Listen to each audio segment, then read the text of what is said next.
Me llamó el error de la familia e intentó humillarme en la lectura del testamento, pero se quedó helada cuando el juez reveló quién era la verdadera heredera. Hola, soy Oudel, y sí, mi propia hermana se levantó en la lectura del testamento de nuestra madre, solo para humillarme delante de todos. Me llamó el error de la familia, y sonrió como si fuera su juego favorito, como si yo fuera una idea de último momento. Pero lo que ella no sabía, era que nuestra madre lo había reescrito todo. Pensaban que habían enterrado la verdad, pero ¿y si la verdad estuviera enterrada conmigo, viva, esperando con las pruebas en la mano? Quédense, porque lo que pasó después no solo silenció una sala, sino que acabó con un legado construido sobre mentiras. 2 días. Esa fue toda la antelación que recibí. Un sobre blanco y rígido llegó a mi apartamento de Atlanta, con letras en relieve y olor a papel viejo, 2 días antes de la lectura del testamento. Ni una llamada, ni un aviso, solo la carta allí, en mi felpudo, como un desafío. Calista me había dicho que me mantendría informada. Eso fue hace 2 semanas en el funeral, un funeral que ella planeó hasta el color de los lirios, y la nota de prensa que se envió a la Asociación de Antiguos Alumnos. Apenas pude despedirme de mamá en privado. Y ahora esto. Me senté en el sofá, con la carta aún sin abrir sobre mi regazo, y busqué la bufanda de seda guardada en el cajón de mi mesita auxiliar, color crema, suave, con un bordado azul descolorido, J.M., Jacqueline Marin, las iniciales de mamá.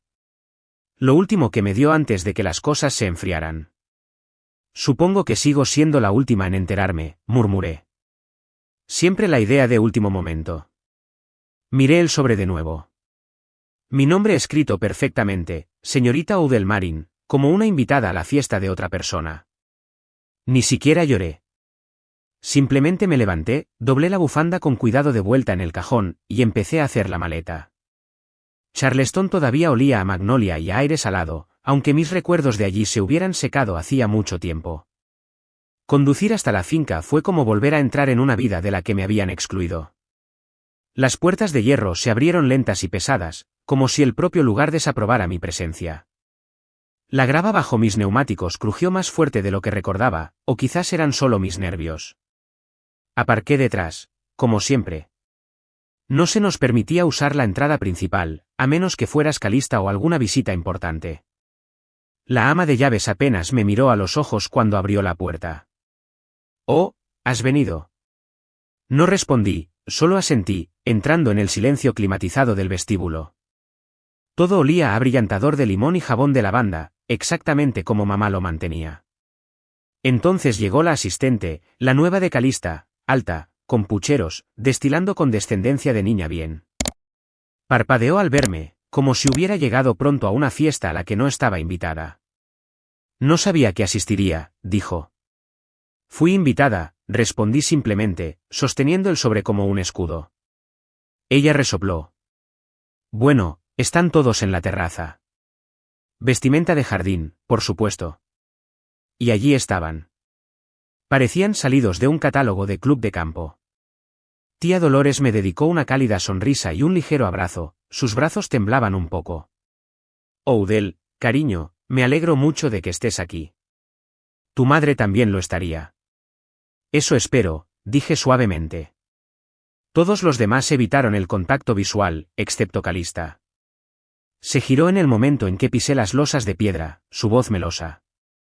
Vaya, vaya, mira quién apareció. No sabía que dejaban traer acompañantes a la lectura. El aire cambió. Unas pocas risas educadas, tensas, nerviosas, pero sobre todo silencio. No respondí. Había aprendido hacía mucho tiempo que Calista se alimentaba de las reacciones.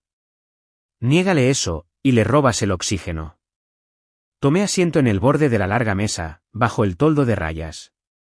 No pertenecía a su club, no con mis zapatos planos y mi vestido de $30 de Marshalls, pero estaba allí. Eso contaba. Mientras me acomodaba, mis ojos vagaron hacia las hortensias que bordeaban el muro de piedra, azules y frondosas, como si florecieran solo por despecho. Respiré hondo.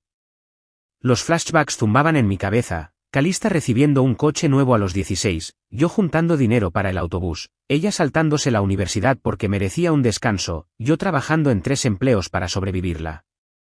Yo era la hija que apenas toleraban, me susurré, la que siempre esperaban que se quedara callada. Pero no esta vez. Justo cuando el abogado apareció a la vista desde las puertas francesas, lo vi, y Calista, sentada frente a mí, metiendo la mano en su bolso de diseñador. Sacó un papel doblado, miró a su alrededor, y lo deslizó bajo la mesa hacia el hombre sentado a su lado, tío Rowan. Fue rápido, suave, practicado. Pero lo vi. Y fue entonces cuando supe que esto no iba a ser solo una lectura de nombres y bienes. Era una trampa. La atmósfera cambió en el momento en que el señor Bitlo cruzó las puertas de cristal del salón acristalado. Las conversaciones cesaron. El tintineo de las cucharillas de café en los platos de porcelana se detuvo a medio movimiento. Incluso el aire se sentía diferente, como si contuviera algo denso, en espera. Me quedé quieta, con las manos pulcramente dobladas en mi regazo, fingiendo que no acababa de ver a mi hermana deslizar algo bajo el mantel. El señor Bitlo se aclaró la garganta y nos dedicó un educado asentimiento. Gracias a todos por venir. Sé que es un momento difícil, y haré todo lo posible por ser breve y respetuoso. Calista se levantó de su silla de terciopelo, como si estuviera audicionando para una telenovela, su rostro compuesto en solemne aplomo. Se movió para situarse junto al abogado, colocando una mano en su brazo como si fueran viejos amigos. Esperemos que esto no sea una de las sorpresas de Udell, dijo con una risa brillante y cortante. El silencio que siguió no fue de apoyo, estaba cargado, una especie de acuerdo incómodo de que nadie la desafiaría. Sentí que mis mejillas se sonrojaban, pero no dije nada. Deja que tenga su momento. Bitlo parpadeó lentamente, como si el comentario lo hubiera pillado desprevenido, pero continuó. Abrió su maletín con deliberado cuidado, como si retrasarse pudiera facilitar la siguiente parte. Comenzaremos confirmando la presencia, dijo. Udell, si no le importa, esto es solo un formulario reconociendo su asistencia y su comprensión del procedimiento. Me entregó una sola hoja de papel con un encabezado azul brillante y una línea de firma vacía. Fruncí el ceño. ¿Solo yo? Bitlo asintió. Sí, solo una formalidad. A mi izquierda, tía Dolores se removió en su asiento y se inclinó ligeramente. No me pidieron que firmara nada la última vez, susurró, más para sí misma que para mí.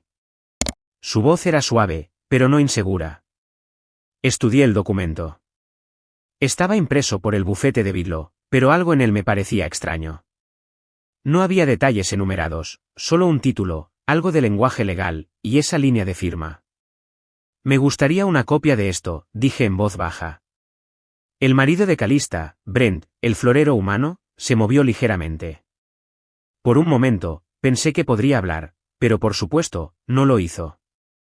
Bitlo asintió de nuevo y recogió el formulario, guardándolo suavemente en su maletín. Por supuesto. El sol se filtraba por las ventanas arqueadas detrás de él, pintando rayas doradas pálidas sobre la alfombra. Una brisa rozó las cortinas transparentes, agitando el aire lo suficiente como para que captara un rastro del perfume de Calista, algo caro, agudo y floral. Ella inclinó la cabeza, con ojos fríos y juguetones. Udell era la hija más atenta, ¿verdad? Nadie respondió. Continuó, especialmente después de que mamá enfermara. Todas esas llamadas nocturnas, las visitas, hizo que mamá se sintiera tan culpable, como si no fuera suficiente, ¿saben? Su tono era ligero, pero el peso de sus palabras aterrizó como una bofetada. No lo dijo directamente, pero me pintó como una manipuladora en una frase sin aliento. No la miré. En lugar de eso, busqué la bufanda en mi bolso, ese viejo pañuelo de seda con las iniciales de mi madre cosidas con un hilo descolorido. Lo apreté con fuerza en mi palma. Un destello de memoria, mamá en el hospicio, delgada como el papel, su mano temblando mientras presionaba la bufanda contra su pecho, su voz apenas un susurro, no dejes que se lleven todo. Yo había sentido entre lágrimas, sin entender completamente lo que quería decir. Ahora, sentada en esta sala, vestida como para un brunch sureño, lo entendía perfectamente. Esto no era solo sobre la herencia. Esto era sobre borrarme. El señor Bitlo se aclaró la garganta de nuevo. Si todos estamos acomodados, comenzaré a leer el último testamento y voluntad de Maeve Wainwright. Miró alrededor de la sala, luego hizo una pausa, sus ojos se posaron directamente en mí. Quizás quiera sentarse para esto. El salón acristalado se había quedado quieto, pero no silencioso, ese tipo de quietud que zumba en los oídos. Apenas oía mi propia respiración mientras el señor Whitlow se ajustaba las gafas, se aclaraba la garganta, y desplegaba el documento frente a él con deliberada lentitud. Comenzó a leer el testamento en un tono que intentaba, pero no lograba, sonar rutinario. Según el último testamento legalmente presenciado y notariado, dijo, la totalidad del patrimonio Marin, que comprende la propiedad, los activos monetarios, las pertenencias personales y los ingresos residuales, se lega por la presente a Odell Marin. Un vaso se hizo añicos detrás de mí. Ni siquiera me giré para ver quién lo había dejado caer. Todo lo que escuché a continuación fue un siseo, alguien murmurando, tienes que estar bromeando. La mano de Calista, que había estado descansando casualmente sobre la mesa, se levantó de golpe, volcando su vaso de agua cuidadosamente colocado. Su expresión pulida se disolvió. ¿Qué? Respiró. El señor Whitlow no pestañeó. Eso es lo que establece el documento. Los labios de tía Dolores se separaron ligeramente, pero no dijo nada. Me quedé allí sentada, helada. Ni siquiera estaba segura de haberlo oído bien. ¿Mi nombre? ¿Todo? Entonces vino la pausa. Sin embargo, dijo el señor Whitlow, con la voz tensa, hay una cláusula. Por supuesto que la había. Levantó otra hoja de papel y continuó. La herencia está supeditada a que la señorita Marin mantenga la finca familiar, resida en ella, y la mantenga funcional durante un mínimo de 1 año. Durante este tiempo, no se permite la venta, reurbanización o transferencia de derechos de propiedad. Miró brevemente a Calista, luego de nuevo a mí. Además, se prohíbe a la señorita Calista Marin iniciar o facilitar cualquier cambio estructural, reevaluación financiera o discusión de venta concerniente a la finca durante este periodo. Mi estómago dio un vuelco. No estaba segura si era por el shock o por el puro peso de lo que significaba esa cláusula. Esto es una broma, espetó Calista, levantándose tan rápido que su silla chirrió hacia atrás. Eso no es lo que mamá quería. Se volvió hacia mí como una cuchilla. Tú le metiste eso en la cabeza, ¿verdad? Todas esas llamadas cerca del final, llorando por ser excluida, haciéndote la mártir mientras yo lo gestionaba todo. Calista, intentó tía Dolores, pero fue rápidamente silenciada. No. No, necesitan oír esto, espetó, señalando a los pocos primos lejanos y amigos de la familia que merodeaban por el fondo. Ni siquiera vino a visitar durante años. Luego, de repente, cuando mamá enfermó, está a su lado como Florence Nightingale, reescribiendo la historia. Mantuve mis ojos fijos en el mantel. Podía sentir cada músculo de mi espalda intentando no encogerse de vergüenza. ¿Pero vergüenza de qué? La culpabilizó para conseguir esto, le susurró en la oscuridad. Ni siquiera lloró en el funeral. No me inmuté, no porque no doliera, sino porque sabía que si le daba una lágrima, la retorcería como prueba. El señor Whitlow intervino, señorita Marin, estos términos fueron escritos directamente por su madre, de su puño y letra. El testamento fue firmado ante notario y 2 testigos independientes. Estaba confundida, espetó Calista. Había empezado a mezclar las cosas. Tú misma lo dijiste, Dolores. Dije que estaba cansada, murmuró mi tía, no confundida. Por un momento, nadie dijo nada. La luz del sol se filtraba por las altas ventanas, proyectando suaves sombras sobre el suelo. Irónico lo apacible que parecía todo en una habitación llena de cuchillos. ¿Dejó algo más?, pregunté suavemente. Mi voz parecía venir de algún lugar fuera de mi cuerpo. El señor Whitlow dudó, luego metió la mano en su maletín, sacando un sobresellado. Sí lo hizo. ¿Dejó esto para usted, Odell? Lo tomé con ambas manos. El sobre era pesado, más que solo papel. Contenía algo denso, casi sagrado. Le di la vuelta, rompiendo el sello. Dentro, una sola página doblada. Mi nombre estaba en la parte superior. Su letra, los familiares bucles y trazos inclinados de mi madre, se extendía por la página en tinta azul, ligeramente desvaída. Empezaba suavemente, una disculpa envuelta en gracia. Pero en pocas líneas, decía algo que hizo que toda la sala se desvaneciera de mi conciencia, algo que redefinió cada recuerdo que tenía de ella. Ni siquiera me di cuenta de que estaba conteniendo la respiración hasta que el susurro del papel me devolvió a la realidad. La carta parecía más ligera que el aire, pero más pesada que el duelo. La desdoblé lentamente, con cuidado, como si al moverme demasiado rápido, la verdad en su interior pudiera desaparecer. La caligrafía de mi madre curvaba la página de una manera que no había visto desde antes de que comenzaran los temblores. De alguna manera, parecía a la vez frágil y furiosa. No planeaba leerla en voz alta, pero lo hice. Mi voz se quebró en la segunda frase. Para Odell, apareciste cuando nadie más lo hizo. Me hiciste sopa cuando no podía hablar.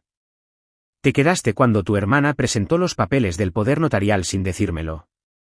Eres la única que no me pidió vender la casa, solo descansar en ella. Nadie interrumpió, todavía no. Incluso el viejo reloj de pie en la esquina parecía contener su campanada.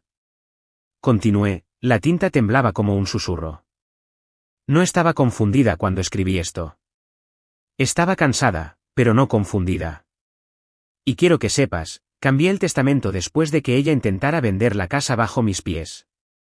No podía soportar la idea de ser arrinconada mientras extraños caminaban por nuestros pasillos. Levanté la vista. El salón acristalado se sintió de repente más frío. Calista permanecía como una estatua tallada en resentimiento. Uno de nuestros primos se removió en su silla, lamentando claramente haber venido con corbata. La sala había cambiado, solo ligeramente, pero lo suficiente como para sentir el peso de cada mirada volviéndose hacia ella. No hice nada que ella no quisiera, dijo finalmente Calista. Su voz era tensa, quebradiza. Estaba enferma, delirando. ¿Crees que podía tomar ese tipo de decisión en una cama de hospicio? No respondí. No tenía por qué hacerlo. En lugar de eso, di un paso adelante, sosteniendo la carta, y la giré hacia el señor Bigelow. ¿Puede confirmar la fecha en que se firmó esto? Él se ajustó las gafas, inclinándose. Fue presenciado por 2 miembros de nuestro personal el mismo día en que la enfermera del hospicio anotó claridad cognitiva total. Tengo la documentación. El color desapareció rápidamente del rostro de Calista. La presionaste, dije en voz baja, no para acusar, sino para afirmar. Hablaste con un agente inmobiliario mientras se recuperaba de una neumonía. La voz de Calista subió una octava. No tienes idea de cómo era al final. Tenía miedo, Odell. Se aferraba a tu voz porque le decías lo que quería oír. Tía Dolores intervino, firme pero tranquila. No lo hagas. Puedes darle las vueltas que quieras, pero la vi con mis propios ojos. Tu madre era más ella misma en esos últimos días de lo que había sido en años. Y tú, intentaste desalojarla de su vida. Eso golpeó más fuerte que cualquier cosa que yo pudiera haber dicho. Calista retrocedió, dolida. Buscó apoyo con la mirada, pero nadie se movió. Incluso su marido mantuvo los ojos fijos en la alfombra, como si la verdad fuera demasiado afilada para mirarla directamente. Me giré lentamente y caminé hacia la ventana delantera del salón, la carta doblada en mis manos como una flor prensada, algo destinado a durar más que su forma original. No dije mucho, solo, ella no quería ser vendida como una propiedad. Yo respeté eso. Y fue entonces cuando cayó el silencio. Pero no era el silencio con el que había crecido, el que solía significar vergüenza, que me hacía encogerme en los rincones en los eventos familiares o fingir no oír cuando mi nombre quedaba fuera de los planes. Este era diferente. Por primera vez en años, nadie tenía nada que decirme. Pero el silencio no era vergüenza. Era miedo. Nos trasladamos del salón acristalado al salón jardín del club de la finca, donde el brunch estaba servido como si nada acabara de fracturar a una familia. Sándwiches miniatura se alineaban en bandejas de plata, jarras de mimosa sudaban sobre el lino, y alguien tuvo el descaro de poner música jazz como si eso fuera a suavizar lo que acababa de ocurrir. Me senté junto a la ventana más alejada, sorbiendo café negro de una delicada taza de porcelana que no recordaba poseer. Al otro lado de la sala, vi a Calista flotando de mesa en mesa, todo sonrisas y risitas, como si no acabara de ser despojada públicamente del control. Se inclinaba demasiado cerca de algunos de los invitados mayores, mano en sus hombros, asintiendo solemnemente en todos los momentos adecuados. Control de daños. Ese era su don. Pero yo no tenía interés en actuar. La carta todavía estaba doblada en mi regazo, los pliegues ahora cálidos por el calor de mi mano. Tía Dolores se sentó a mi lado, tranquila, alerta. Unos pocos primos pasaron con miradas incómodas. Algunos asintieron, otros simplemente miraron fijamente. Pero noté algo en sus ojos que no había estado allí antes, reconocimiento. La voz de Calista rompió el murmullo, demasiado alta para ser casual. Oudel siempre tuvo esta relación única con mamá, dijo, volviéndose hacia un trío de amigos de la familia que nos conocían desde la infancia. Tenía una forma de hacerse la víctima. Solo desearía, honestamente, solo desearía que no se hubiera aprovechado cuando mamá estaba en su punto más débil. Una de las mujeres, una amiga de mi madre que solía trenzarme el pelo los domingos por la mañana, dejó escapar un suspiro lento y decepcionado. Eso es bajo, murmuró, no del todo en voz baja. Dolores se levantó entonces, no con un grito, simplemente recogió tranquilamente su bolso, me lanzó una mirada, y salió por las puertas francesas sin decir una palabra. Tomé un sorbo lento de café, luego volví a colocar la taza en el platillo. La quietud dentro de mí no era pasividad, era combustible. Me levanté, sin alzar la voz pero cortando el aire como cristal. Calista, dije claramente, nunca necesité manipular a nadie. Y tengo todos los documentos para probarlo. La sala se aquietó. Calista se giró para mirarme, esa sonrisa pulida resquebrajándose lo suficiente como para ver el pánico debajo. Perdona. Guardé la documentación, dije, cruzando los brazos. Correos electrónicos, documentos firmados, marcas de tiempo, incluso el mensaje de voz que mamá me dejó después de que presentaras el poder notarial a sus espaldas. Un silencio cayó como un telón a mitad de escena. ¿Quieres hacer pública esa mentira?, pregunté, firme como una roca. Entonces yo haré pública la verdad. ¿Toda ella? Alguien tosió en la esquina. Otro invitado se movió incómodamente. La gente empezó a girar sutilmente sus sillas en mi dirección. Calista parpadeó con fuerza, su voz más aguda ahora. No te atreverías. La miré a los ojos.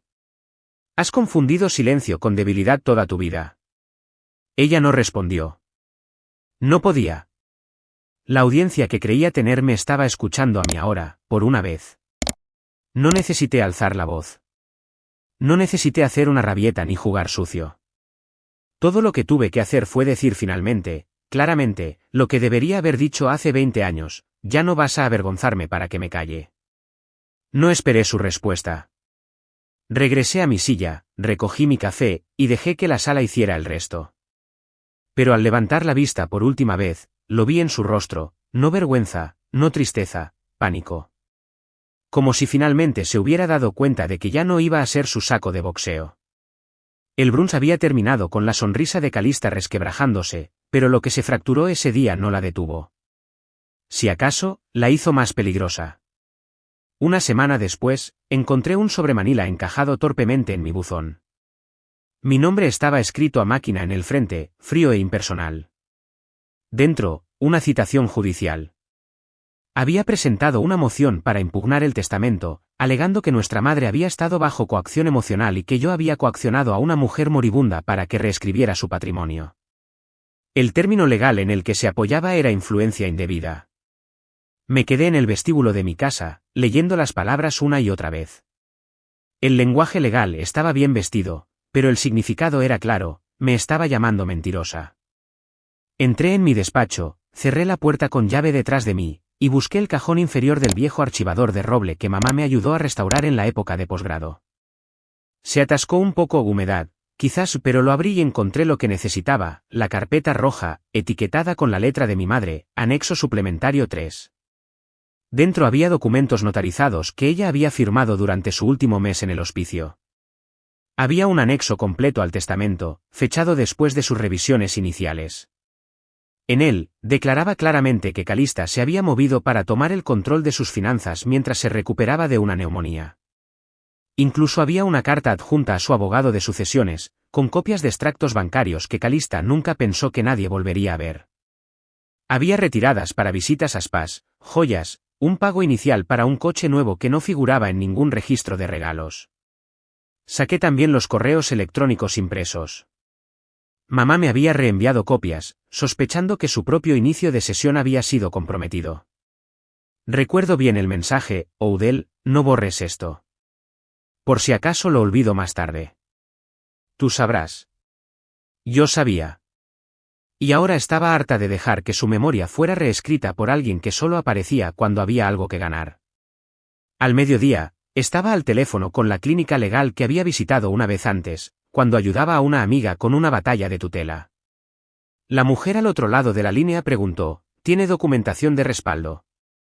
Tengo más que eso, dije. Tengo su voz. 3 días después, entré en el juzgado del condado vistiendo pantalones beige planchados y una blusa azul marino, nada llamativo, solo pulcro, limpio, con los pies en la tierra. Mantuve mi expresión neutral, aunque el peso en mi bolso se sentía más pesado que nunca, no por lo que llevaba, sino por lo que todo representaba. Pasé junto a Calista en las escaleras del juzgado. Me miró de arriba abajo, luego le susurró a su abogado como si yo fuera una plaga que esperaba apartar de un manotazo. Dentro, en el mostrador principal, entregué la carpeta roja al secretario. La abrió, escaneando brevemente, luego hizo una pausa, con el ceño fruncido. ¿Es esta la letra de la difunta? Sí. Presenciada, firmada, notarizada. Pasó unas cuantas páginas más. Su voz bajó un tono. Quizás quiera sentarse para esto, murmuró, aunque no a mí. Se giró hacia su compañero de trabajo, quien abrió mucho los ojos. No me senté. Simplemente firmé los papeles de la contramoción con mano firme y me hice a un lado. Esa noche, me senté en mi despacho, la luz se derramaba sobre el suelo de madera, proyectando un suave resplandor sobre las esquinas desgastadas de los viejos archivos. Miré a mi alrededor y finalmente me permití respirar. Esto ya no se trataba de dinero. Se trataba de la forma en que Calista intentó pintar sobre la historia. Quería borrar los meses en que le di caldo a mamá cuando apenas podía levantar una cuchara, fingir que no había pasado noches en una silla junto a su cama mientras la máquina de oxígeno siseaba a nuestro lado, borrar la parte en la que respeté el deseo de mamá de no ser trasladada, de no ser gestionada. No solo está tratando de humillarme, dije en voz alta a nadie. Está tratando de borrarme. Pero esto es lo que pasa con el silencio, cuando dejas que se acumule, que se afile, que mantenga su forma, corta más limpiamente que cualquier grito. Y esta vez, no me estaba escondiendo. Ella empezó una guerra por un papel. Se olvidó de que yo sabía dónde estaban enterrados los originales. El sol no había salido del todo cuando salí de casa esa mañana, pero el aire ya se sentía pesado, como si supiera que se avecinaba una tormenta. Aparqué a una manzana del juzgado, eligiendo la tranquilidad en lugar de caer directamente en el caos que intuía que me esperaba. Al acercarme a la plaza, los vi: trípodes, micrófonos de caña, gente con insignias que decían prensa prendidas en sus abrigos. Y en medio de todo, mi hermana. Calista ya estaba en plena actuación. Llevaba ese abrigo lavanda suave que solo usaba cuando quería parecer cercana. Su maquillaje era perfecto, pero su voz temblaba de la manera correcta. Solo intenté proteger a nuestra madre, le decía a un periodista, su labio inferior atrapando el más mínimo temblor. Pero el dinero cambia a la gente. El reportero asintió con simpatía, anotando algo en una libreta. Entendemos que su hermana llegará en breve. La expresión de Calista cambió por un instante, un destello de control tenso. Sí, estoy segura de que tiene su versión. Me detuve justo fuera de plano, lo suficientemente cerca como para captar cada sílaba, lo suficientemente lejos como para pasar desapercibida. Así que esa era su jugada, moldear la historia antes de que yo pudiera hablar, pintarse como la hija afligida traicionada por una hermana codiciosa, usar las cámaras para borrar las pruebas que yo tenía. Pero yo había venido preparada. Di un paso adelante, mis tacones resonando suavemente contra el concreto. No iba vestida para dar pena, solo para la verdad, un traje gris marengo, zapatos planos, el pelo recogido. Sin florituras, solo hechos. La multitud se calmó mientras me acercaba. La periodista principal, una mujer de unos 40 años con ojos agudos y una mancha de café en la manga, se volvió hacia mí. «Señorita Marin», preguntó, «¿le gustaría responder a la declaración de su hermana?» No respondí de inmediato. En lugar de eso, metí la mano en mi bolso de mano y saqué un sobresellado. Se lo entregué sin decir palabra. Ella lo abrió. Dentro, un paquete que contenía capturas de pantalla con marca de tiempo, hilos de correo electrónico que mostraban las transferencias bancarias de Calista desde la cuenta conjunta de nuestra madre, y una carta notarizada de la enfermera del hospicio fechada 2 meses antes del fallecimiento de nuestra madre. La enfermera había escrito: la paciente expresó repetidas preocupaciones sobre el acceso de su hija Calista a los registros bancarios sin consentimiento. Se recomendó supervisión independiente. Registrado en el archivo. Los labios de la periodista se movieron en silencio mientras escaneaba la página. Luego levantó la vista. Señora, ¿de dónde sacó esto? Mi madre me lo dio, respondí. Sabía que este día podría llegar. Antes de que la periodista pudiera responder, una voz se alzó entre la multitud. ¿Puedo confirmar eso? Todos nos giramos. La enfermera Janete estaba cerca del fondo, llevando su vieja insignia colgada del cuello. Yo era su enfermera del turno de noche. Presenté un informe cuando la señorita Calista levantó la voz y agitó una chequera ante su madre. Se estaba recuperando de una neumonía. Lloró hasta quedarse dormida esa noche. Murmullos recorrieron la plaza. Un hombre dio un cauteloso paso atrás alejándose de Calista. Otra mujer negó con la cabeza y murmuró, repugnante. La compostura de Calista flaqueó. ¿Esto? Esto es una campaña de desprestigio, espetó. Nada de esto prueba manipulación. Se estaba muriendo. No sabía lo que hacía. Me giré para encararla por completo, pero mi voz no se alzó. Sabía exactamente lo que hacía. Cambió su testamento después de que intentaras trasladarla a un centro de cuidados al que nunca accedió. Querías destripar la casa y convertirla en condominios de lujo. Incluso hiciste un recorrido con el arquitecto por el patio trasero mientras ella dormía. La boca de Calista se abrió y cerró, pero no salieron palabras. Me acerqué más, no para amenazar, sino para terminar lo que había empezado. No estoy aquí para arruinarte, dije. Simplemente estoy harta de fingir, harta de hacer el papel de la callada mientras reescribes la historia a plena luz del día. Las cámaras se volvieron hacia mí. No pestañeé. No sonreí con suficiencia. Simplemente me quedé allí, con la verdad en la mano, la tormenta detrás de mí. El silencio cayó de nuevo. Pero esta vez, no era el mío. Era el suyo. Entré en la sala del tribunal con paso firme, pero por dentro, mi corazón no estaba quieto, estaba concentrado, afilado como un láser. No hubo anuncio del alguacil, ni formalidad. La gente ya había llenado las filas, vecinos, primos lejanos con los que no había hablado en años, antiguos amigos de la iglesia de mamá, y la prensa. Ellos también estaban allí, sus ojos barriendo desde la chaqueta brillante de Calista hasta mi discreto vestido gris. Esto no era una audiencia, era teatro, y mi hermana se había elegido a sí misma como la estrella. Estaba de pie a pocos metros del estrado, una mano dramáticamente colocada sobre una carpeta. Ya sabía lo que había dentro, el testamento anterior, el que había presionado a mamá para que firmara durante una recuperación febril. El juez entró, y todos se levantaron. Luego vino el tono que cortó el aire: estamos aquí para finalizar la sucesión testamentaria de la difunta Mabe Marin. Escucharemos las pruebas de ambas partes. Señorita Calista Marin, puede comenzar. Calista se aclaró la garganta. Señoría, este es el testamento legalmente reconocido de mi madre, firmado, presenciado y notarizado. He presentado copias al tribunal y a la parte contraria. No interrumpí, todavía no. Continuó en ese tono enfermizamente dulce que siempre usaba cuando jugaba a ser inocente: me nombra única albacea y heredera del patrimonio, lo cual acepté no por codicia, sino por responsabilidad. Mi hermana, Oudel, no participó en el cuidado de mamá durante su último año. Solo apareció cuando la documentación estaba hecha. Me temo que mi madre fue presionada, posiblemente manipulada. La sala del tribunal zumbó. Unos pocos reporteros empezaron a garabatear. El juez se volvió hacia mí. Señorita Oudel Marin, ¿desea responder? Me levanté en silencio, sin dramatismo. Sostenía un solo sobre con ambas manos y avancé. Sí, señoría.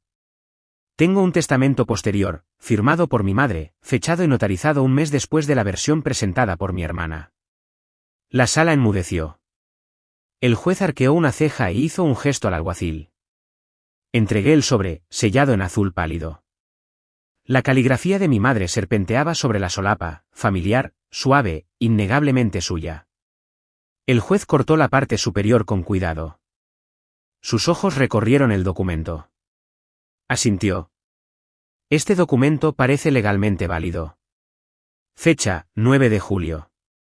Eso es 4 semanas después del testamento anterior. Testigos enumerados, Dolores Marín y Janete Holloway. Notarizado por la notaria certificada por el Estado Erika Pla. La compostura de Calista se quebró. Dio un paso adelante. ¿Lo falsificó? Es falso. No me inmuté. Simplemente me giré hacia el técnico audiovisual en la esquina de la sala. ¿Podría reproducir el archivo, por favor? La pantalla parpadeó. El juez asintió levemente. Y allí estaba ella, mi madre, más delgada de lo que recordaba, pero con una calma en sus ojos que silenció cada respiración en la sala. Si esto se reproduce alguna vez, comenzó suavemente, significa que Calista ha intentado de nuevo tergiversar mis intenciones. Hice otro testamento porque intentó internarme en cuidados asistidos contra mi voluntad. Contactó a un agente inmobiliario a mis espaldas, y retiró más de $8,000 sin mi permiso. Odell no me presionó. Me protegió. Por eso todo es suyo ahora. Y es lo que yo quería, clara, libremente, y con plena capacidad. Una tos rompió el silencio.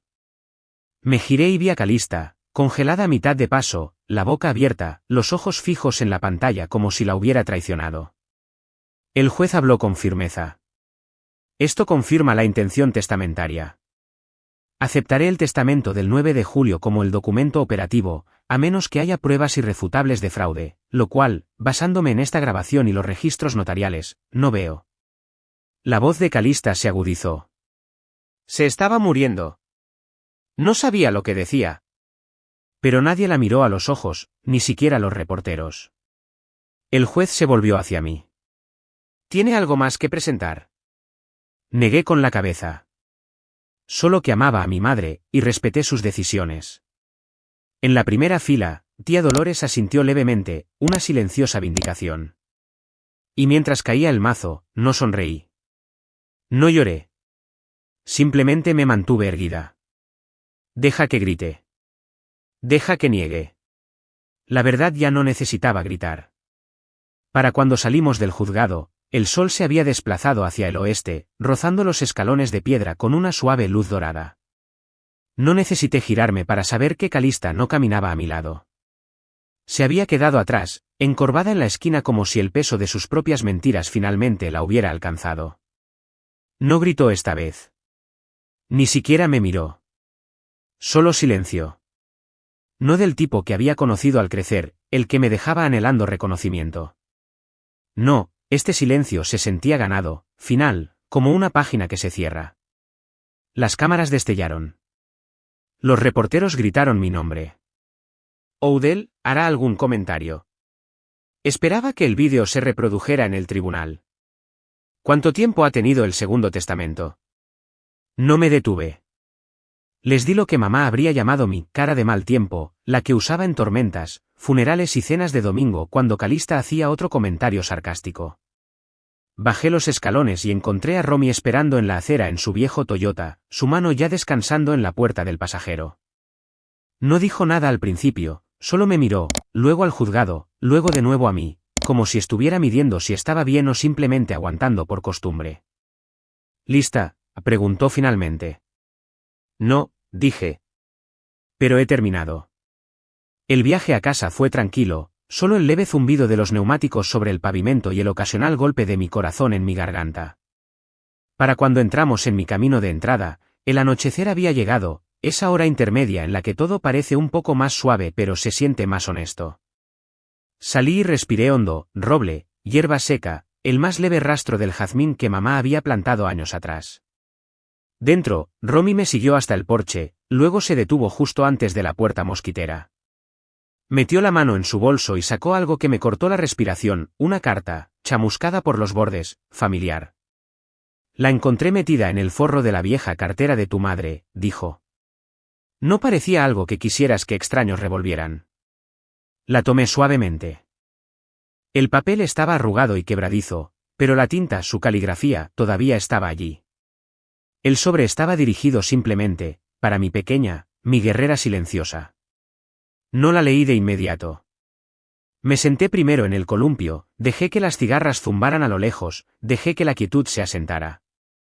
Luego la abrí. Siempre fuiste la más fuerte, incluso cuando fingían no ver. Espero que algún día te des cuenta de que no necesitabas sus elogios para importar. Algunas verdades no se dicen, se viven. Y tú la viviste bien. Te quiero. Siempre, mamá. No era grandiosa. No era poética. Pero era todo lo que nunca llegué a oírle decir en voz alta. Y llegó exactamente cuando lo necesitaba, cuando ya no buscaba validación, solo paz. Romy trajo 2 vasos de té. No brindamos. No hicimos discursos. Simplemente se sentó a mi lado mientras el sol desaparecía detrás de las copas de los árboles y la luz del porche parpadeaba al encenderse, como si supiera que el momento necesitaba silencio. Miré a mi alrededor la pintura desconchada de la barandilla, la terca maceta que Calista siempre decía que era demasiado de pueblo pequeño, las campanas de viento que tintineaban como si susurraran en lugar de sonar. Y pensé en todos los cumpleaños que pasé esperando que alguien apareciera, todas las boletas de calificaciones, las visitas al hospital, las mañanas de Navidad en solitario esperando. Pero ahora, no me sentía vacía. Me sentía llena, de una manera tranquila y firme. Porque ya no vivía para su reconocimiento.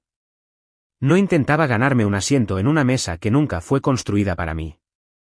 Había creado mi propio espacio, en este porche, en esta casa, con esta carta en mi regazo y una amiga a mi lado.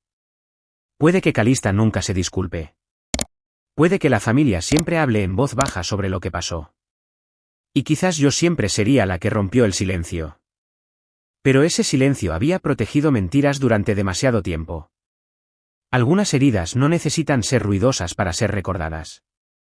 Algunas victorias no necesitan aplausos para serlo.